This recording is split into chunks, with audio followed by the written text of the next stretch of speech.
মুক্তির ময়দানে লড়াই হবে।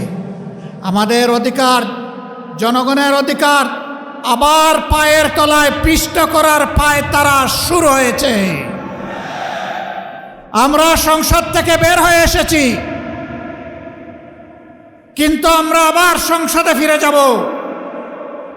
মাঝখানের জনগণকে সাথে নিয়ে জনগণের মুক্তির আন্দোলন আমরা গড়ে তুলব।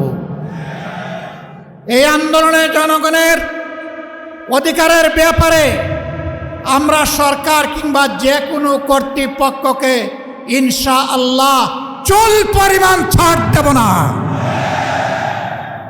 দীর্ঘদিন ফ্যাসিজমের জাতাকলে পিষ্ট বাংলাদেশ একটি বৈপ্লবিক আন্দোলনের মধ্য দিয়ে, একটি বৈপ্লবিক গণ অভ্যুত্থানের মধ্য দিয়ে 24 সালের 5ই আগস্ট ফ্যাসিবাদের যারা প্রতিভূ ছিল তাদের হাত থেকে মুক্তি পেয়েছে। এই আন্দোলনে যারা অংশগ্রহণ করেছেন, জীবন দেওয়া লোকদের শতকরা 62% হচ্ছেন শ্রমিক, আর আমরা বাকি সবাই মিলে 38%। এটিই পৃথিবীর ইতিহাস, এটি ইসলামেরও ইতিহাস। মক্কার জীবনে ওই বঞ্চিত শ্রমিকরাই প্রথমে নবী করিম সাল্লাল্লাহু আলাইহি ওয়াসাল্লামের দক্ষিণ হস্ত হিসাবে বুক টান করে দাঁড়িয়েছিলেন। কোনো নির্যাতন তাদেরকে ঈমান থেকে খারিজ করতে পারেনি। তারা ঈমানের পথে অটল ছিলেন, অবিচল ছিলেন। বাংলাদেশের স্বাধীনতা যুদ্ধেও একই ঘটনা, 90-এর গণ আন্দোলন দেখেছি, সেখানে একই ঘটনা, 24-এর গণবিপ্লব গণ আন্দোলনেও একই ঘটনা। এই শ্রমিক সমাজের প্রত্যাশা, দাবি, চাহিদা রাষ্ট্রের কাছে খুবই মামুলি, কিন্তু দুঃখের বিষয় এই সামান্যটুকু চাহিদাও তাদের এখন পর্যন্ত কোনো রাষ্ট্র ব্যবস্থা, কোনো সরকারই পরিপূরণ করতে পারেনি। তার কারণ যারা রাষ্ট্র ব্যবস্থাপনায় যান তারা ওই শ্রমিকদের অঙ্গন থেকে উঠে আসেননি। তারা সোনার চামচ রূপার কাঠে হাতে নিয়ে জন্ম নিয়েছেন। তারা শ্রমিকদের দুঃখ বুঝবে কিভাবে? তাদের বেশিরভাগ ব্যবসায়ী মালিক। ব্যবসায়ী মালিক হওয়া কোনো অপরাধ নয়।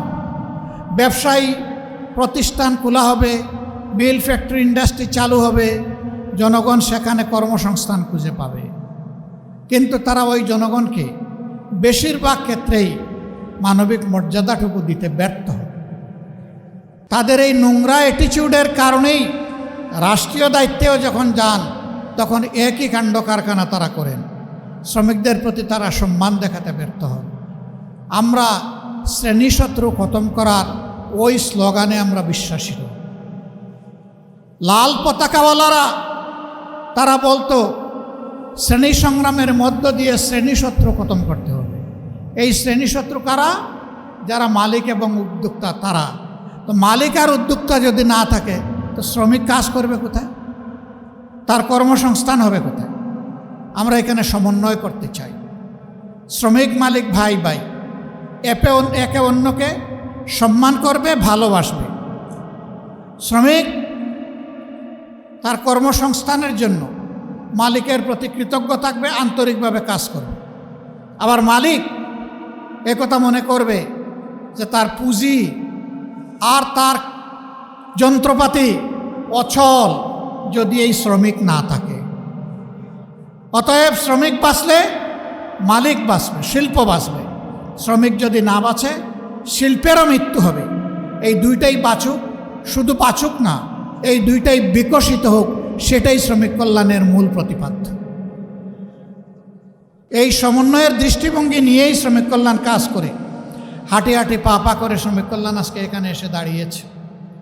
বিগত নির্বাচনে জাতিকে আমরা বলেছিলাম নেতৃত্ব আমরা তরুণ এবং যুবকদের হাতে তুলে দিতে চাই। আপনারা দেখবেন জামাতে ইসলামী থেকে যারা বিভিন্ন জায়গায় আমাদের ক্যান্ডিডেট হয়েছিলেন তাদের শতকরা 70% বয়স হচ্ছে 42 বছরের নিচে। আমরা তার প্রমাণ রেখেছি। আর আজকেও এই সম্মেলনের মধ্য দিয়ে একজন যুবকের হাতে আমরা মূল চাবিটা তুলে দিলাম। আমরা চাই যৌবনের এই শক্তিটা জাতি গঠনের কাজে লাগুক। আমাদের এই বয়সে যতটুকু পেরেছি আমরা দিয়েছি। এখন পতাকা আমরা যুবকদের হাতে তুলে দিতে চাই। তারা এই পতাকা নিয়ে সামনে এগিয়ে যাবে ইনশাআল্লাহ। আজকের এই দিনে সরকারের কাছে আমার স্পষ্ট দাবি, শ্রমিকরাও এই সমাজের নাগরিক। ভোট শ্রমিকরাও আমাদেরকে দেয়, আপনাদেরকেও দিয়েছে। সুতরাং শ্রমিকদের সব বিষয় মালিকদের ঘাড়ের উপর ঠেলে দিবেন না। রাষ্ট্রকেও দায়িত্ব নিতে হবে। মালিকরা ইনসাফের ভিত্তিতে তাদের যা করণীয় তা করবে, বাকিটা রাষ্ট্রকে শেয়ার করতে হবে। শ্রমঘন এলাকায় কোনো বিশেষায়িত হসপিটাল নাই। দুই একটা সাধারণ হাসপাতাল থাকলেও সেইগুলা চাহিদার তুলনায় কিছুই না। আমরা দাবি করব শ্রমঘন এলাকাগুলোতে অবশ্যই মানসম্মত সাধারণ হাসপাতাল যেমন থাকবে, তেমন বিশেষায়িত হাসপাতালও সরকারকে গড়ে তুলতে হবে এবং শ্রমিকদের চিকিৎসা সঙ্গতভাবে এর ব্যয়ভার সরকার এবং মালিক পক্ষকে শেয়ার করে বহন করতে হবে। কারণ শ্রমিকদেরকে যা বেতন ভাতা দেওয়া হয় তা দিয়ে পেটের জুগানি হয় না, চিকিৎসার খরচ বাঁচাবে কোত্থেকে। পাশাপাশি শ্রমিকদের সন্তানদেরকে মানুষ করার শিক্ষিত নাগরিক হিসেবে গড়ে তোলার দায়িত্ব পরিপূর্ণভাবে শুধু সরকারকেই নিতে হবে। মালিকের ছেলে মালিক হবে, শ্রমিকের ছেলে মালিক হবে না। রাজার ছেলে রাজা হবে।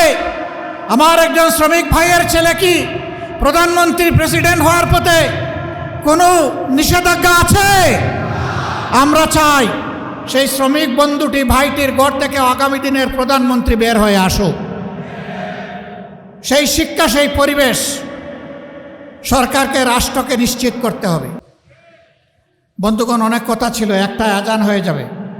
এই জন্য আমি আজকে কথা এখানেই রাখলাম। মুক্তির ময়দানে লড়াই হবে।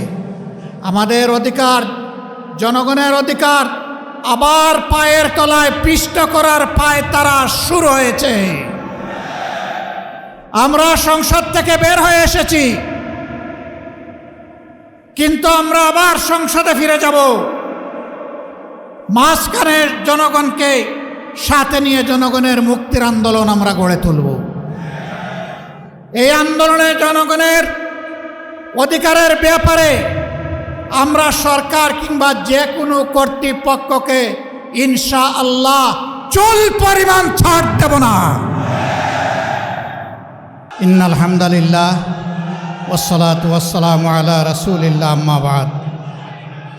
বাংলাদেশ শ্রমিক কল্যাণ ফেডারেশনের 2026 সালের আজকে 11 এপ্রিল অনুষ্ঠিত ত্রিবার্ষিক সম্মেলনের সম্মানিত সভাপতি, সদ্য বিদায়ী সভাপতি, মহান জাতীয় সংসদের সাবেক সদস্য, বিশিষ্ট আলেমে দ্বীন জনাব মৌলানা আনম ও শামসুল ইসলাম, মঞ্চে বসা সম্মানিত অতিথিবৃন্দ, জাতীয় নেতৃবৃন্দ, শ্রমিক কল্যাণ ফেডারেশনের নেতৃবৃন্দ, আমার সামনে উপস্থিত বাংলাদেশের বিভিন্ন জেলা এবং শহর থেকে আগত ডেলিগেট ভাই ও বোনেরা, সাংবাদিক বন্ধুগণ, আজানের সময় অত্যাসন্ন, এই জন্য অতি সংক্ষেপেই দুই একটি কথা বলে আমি বিদায় নিব ইনশাআল্লাহ।